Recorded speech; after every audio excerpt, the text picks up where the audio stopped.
नमस्कार दोस्तों, बजट 2019 आज संसद में रखा जा चुका है और इस बजट के अंदर 5 लाख रुपए तक की इनकम वालों को टैक्स में रिबेट दी गई है। आज हम लोग बात करते हैं कि बजट की हाइलाइट्स क्या है और इनकम टैक्स की क्या रेट्स आपके ऊपर एप्लीकेबल होगी और ये 5 लाख रुपए की रिबेट का फायदा आप ले पाएंगे या नहीं ले पाएंगे।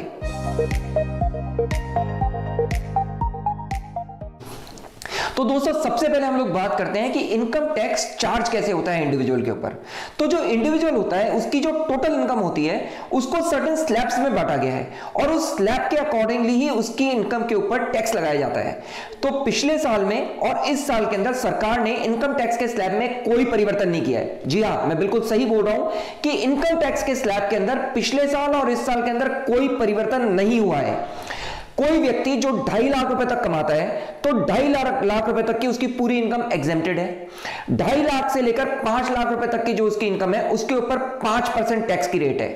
5 लाख रुपए से लेकर जो 10 लाख रुपए तक की उसकी इनकम है उसके ऊपर 20% यानी 20% टैक्स की रेट है और 10 लाख रुपए से ऊपर जो उसकी इनकम है उसके ऊपर 30% टैक्स की रेट है। अब हम लोग आते हैं तो फिर ये 5 लाख रुपए तक की इनकम एग्जेम्प्ट कैसे हुई। बेसिकली क्या होता है, जो आपका टैक्स कैलकुलेट होता है वो तो एक जगह है, उस टैक्स के अंदर सरकार कुछ आपको रिबेट देती है और ऐसी एक रिबेट होती है सेक्शन 87A के अंतर्गत। सेक्शन 87A के अंतर्गत लास्ट ईयर जो रिबेट मिल रही थी वो 3.5 लाख रुपए तक की जिसकी टोटल इनकम होती थी आफ्टर ऑल डिडक्शन, उन्हीं को मिलती थी और वो रिबेट थी 2,500 रुपए की। इस साल इस बजट के अंदर सेक्शन 87A के अंतर्गत सरकार ने वो जो रिबेट है उसको बढ़ा के 12,500 रुपए कर दिया है और जो लिमिट है कि कौन व्यक्ति उस रिबेट को ले सकता है वो लिमिट बढ़ा के 3.5 से बढ़ा के 5 लाख रुपए कर दी है। तो यदि कोई व्यक्ति 5 लाख रुपए की इनकम कमा रहा है तो उसके ऊपर 2.5 लाख से लेकर 5 लाख रुपए यानी 2.5 लाख पे 5% के हिसाब से 12,500 रुपए का टैक्स लगा और 12,500 रुपए टैक्स के अंदर 87A के अंदर 12,500 रुपए की छूट मिल गई। तो अल्टीमेटली उसकी टैक्स लायबिलिटी निल हो गई है।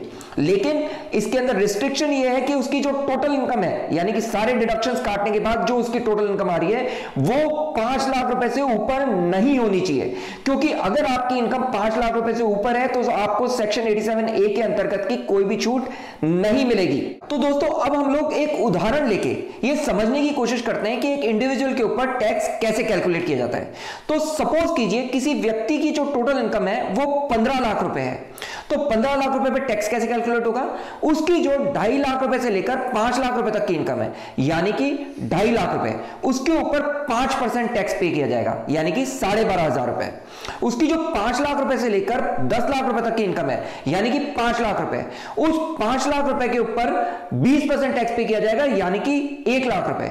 उसकी जो 10 लाख रुपए से लेकर नेक्स्ट 5 लाख रुपए यानी 15 लाख रुपए तक की जो इनकम है उसके ऊपर 30% यानी कि 1.5 लाख रुपए का टैक्स पे किया जाएगा। तो आपकी टोटल टैक्स लायबिलिटी क्या हुई, 2.5 से लेकर 5 तक 12,500 रुपए, 5 से लेकर 10 तक 1 लाख रुपए और 10 से लेकर 15 यानी कि 1.5 लाख रुपए, टोटल हुआ 2,62,500 रुपए। तो जो व्यक्ति 15 लाख रुपए कमाता है उसकी टैक्स लायबिलिटी बनती है 2,62,500 रुपीस। तो दोस्तों, ये तो हुआ आपका टैक्स का कैलकुलेशन, लेकिन टैक्स के कैलकुलेशन में फर्दर 2 चीजें और ऐड करनी पड़ती है। पहली चीज सरचार्ज। यदि कोई व्यक्ति 50 लाख रुपए से ज्यादा कमा रहा है तो उसके ऊपर इनकम टैक्स के अमाउंट के ऊपर सरचार्ज भी पे करना पड़ता है। सरचार्ज के 2 स्लैब हैं। पहला स्लैब, जो व्यक्ति 50 लाख से ज्यादा कमाता है लेकिन 1 करोड़ रुपए तक कमाता है तो उसके ऊपर जो सरचार्ज लगता है वो लगता है 10%, और जो व्यक्ति 1 करोड़ रुपए से ऊपर कमाता है उसके ऊपर सरचार्ज लगता है 15%। अब हम इसको एक एग्जांपल से समझते हैं कि सपोज किसी व्यक्ति की इनकम 50 लाख से ज्यादा है और उसका जो टोटल टैक्स लायबिलिटी बन रही है वो बन रही है 20 लाख रुपए, तो उसका सरचार्ज बनेगा 20 लाख रुपए के ऊपर 10% यानी कि 2 लाख रुपए। सरचार्ज के बाद आता है हेल्थ एंड एजुकेशन सेस।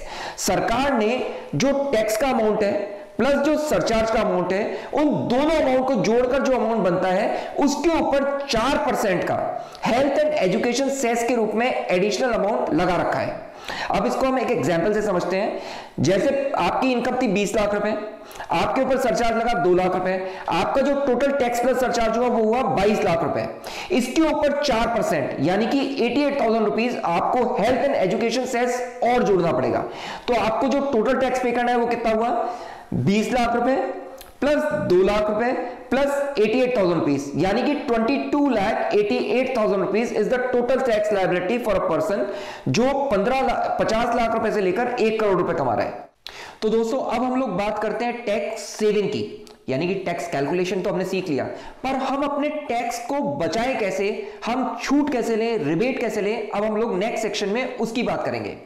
तो सबसे पहले हम लोग बात करते हैं इस साल के बजट के सबसे बड़े अनाउंसमेंट, यानी सेक्शन 87A की जो रिबेट है, यानी जिसके द्वारा 5 लाख रुपए तक इनकम कमाने वाला व्यक्ति अपने पूरे टैक्स में छूट पा सकता है, वो है सेक्शन 87A की रिबेट।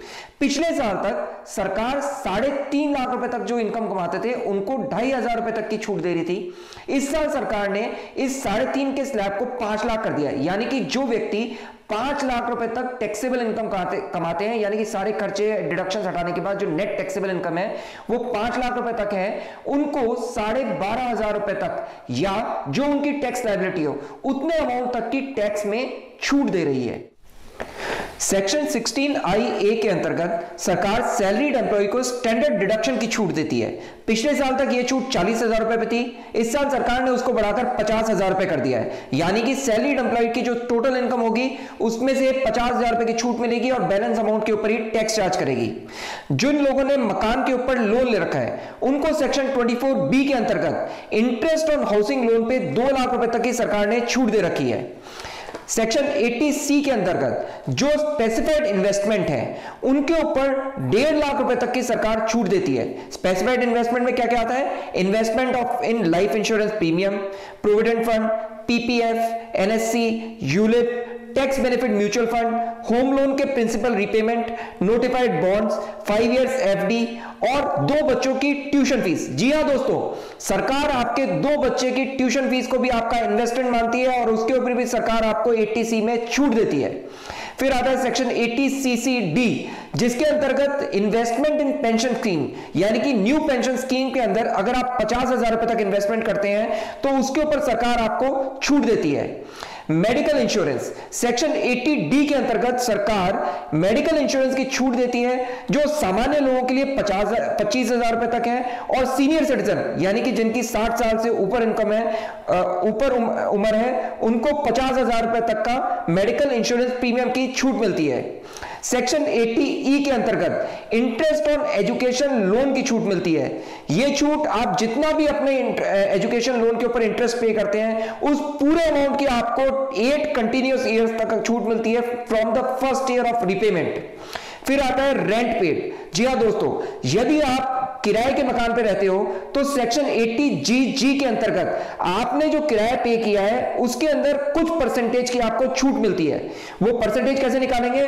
या तो 5,000 रुपए महीना या 25% ऑफ योर टोटल इनकम या फिर rent paid minus 10% of total income. इन तीनों में से जो भी कम होगा उस अमाउंट की आपको 80G के अंतर्गत छूट मिलेगी।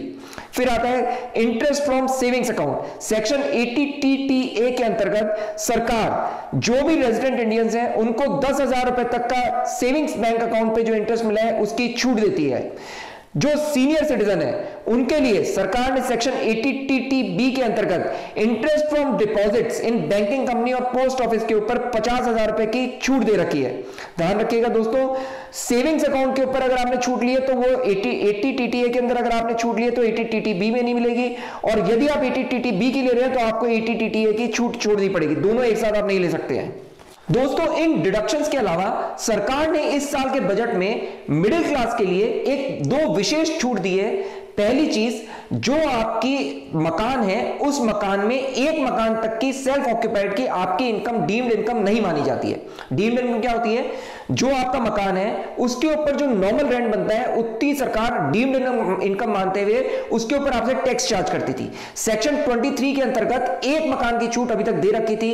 इस साल सरकार ने एक मकान की जगह 2 मकान की छूट सेक्शन 23 के अंतर्गत दे दी है। यानी कि यदि किसी व्यक्ति के पास 2 मकान है और वो दोनों मकानों को सेल्फ ऑक्यूपाइड रखता है तो उस केस में उससे सरकार कोई भी इनकम ना मानते हुए और उसको टैक्स में छूट दी जाएगी, उसके अंदर कोई डीम्ड इनकम नहीं मानी जाएगी।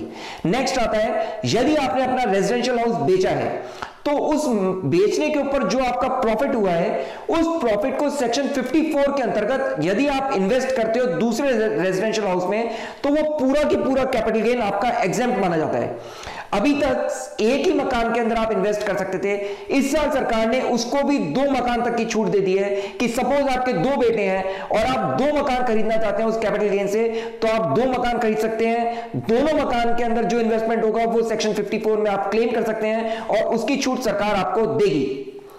दोस्तों, ये एक इंटरिम बजट है। मैं फिर आपको याद दिला देता हूं, फाइनल बजट जो 2019 के अंदर मई के बाद इलेक्शन हो गए, नई सरकार बनेगी, वो अपना फाइनल बजट लेके आएगी। लेकिन ऐसी उम्मीद की जा सकती है कि जो ये इंटरिम बजट आया है, इसके सारे प्रावधान नेक्स्ट बजट के अंदर भी कैरी फॉरवर्ड किए जाएंगे और कुछ एडिशनल प्रावधान आ सकते हैं। Thank you very much and have a great day.